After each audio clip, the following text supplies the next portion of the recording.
Welcome, Your Holiness. A delight to speak with you once again.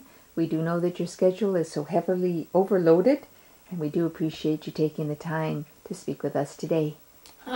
This is a very, very busy time of the year indeed, because so many people out there are insecure, and of course they are starting more and more to question, who was this, or who is it, or what is it? Is it true? Is it real? Or have we been, shall we say, hoodlumped over the years? Who was this fellow today they call Jesus? And then we have to say to the many people, it doesn't matter who was, or who is. We have to look at ancient followable history, which is so very important. Is this a situation where we look at the Jesus story, the Muslims and the Jews, and of course there are many others that are out there who are never mentioned? Are they all manipulated against one another because it convenes into the New World Order's agenda? But soon, very, very soon, as so many have asked myself to speak about this, I will say yes on the through the Saoshyant and the Wednesday night talk. I will speak about it at length, because also when someone asked this afternoon, what about the polar shift? What about the New World Order? And somebody said global warming, and I started to laugh. And I said, well, ask the people in Ontario, in Quebec, ask the people in Niagara Falls, and throughout of the United States. Is this warm enough yet? You can hardly call this global warming. Again, and we go back to the ancient, very ancient knowledge of a polar shift.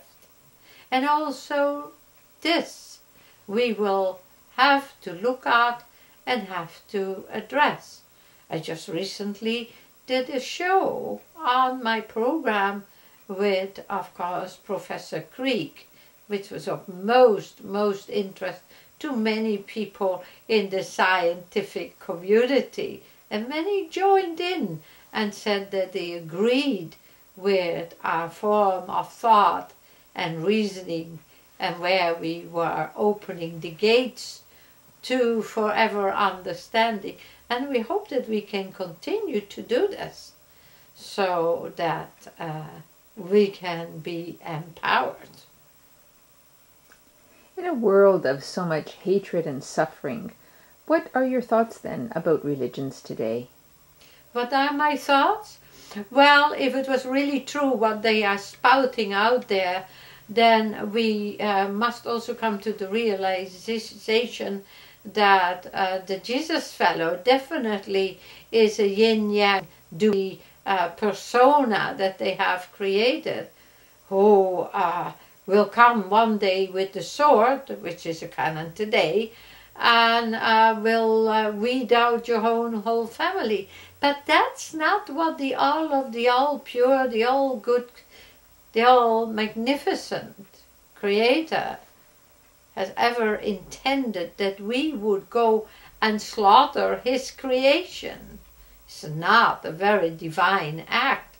And for churches to say it is okay that young men and women go to war without ever having been attacked, and not that that is condonable either, but to go out there up on the planet and risk the young people, the young men and women, their lives, and then when they come back to their respective countries, they come back with possible high dosage of radiation, depleted uranium, that they did breathe in or touch or whatever.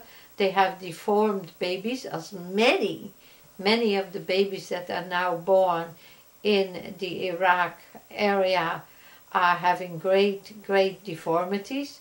We also know from these poor soldiers, their families, that there are babies that are born with deformities. And there we go. Once you stir this up, then my only question is, if this Jesus, wherever the religious figure that was created is, because it was created out of Zarathustra's ancient walking upon the planet, we then come to the realization that this could not have been a great race of peace, of kindness, of love and compassion.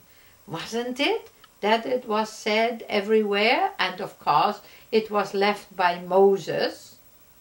But we also have to realize that when Zarathustra here was upon the planet, and he came not too long after the major polar shift to this earth, when he was born upon this planet. And oh yeah, I need to go there one day with you, because actually the Jesus story was taken. The bits and pieces and chunks were taken out of the library of Alexandria, out of the very ancient history of Iran. Thou shalt not kill was practiced in those days. There were no hateful slaughters until after various religions who had slipped came into being, who then wanted to have and must have in control, whether it was brother, sister, or whether it was man or foe that was considered in those days. But we need to come to a place to overcome, because he said, no killing, and it reverberated over this planet. Change, kindness, honor, respect, and that meant honor and respect for all who are living upon the planet, man, beast, plant, tree, respect for the all divine creator who created this all to be in harmony and empowerment, not to be in destruction. No religious, could you call Buddhism a form of religion? It's sometimes become, as I hear from the many people who contact me, a state of confusion. And because of this state of confusion, we need to stand up and choose honor and respect and kindness. And when someone wrote me just recently and said, you know, I was in Iraq and I killed people and I did other things that were despicable. What do you say to me? What advice do you have for me? And I have the same advice for everyone out there. This is the moment. This is the moment, this is the energy of now, where you use the no to change the past, to rebuild a life of kindness and a pleasant planet. But stay tuned, because very, very soon I will make a major disclosure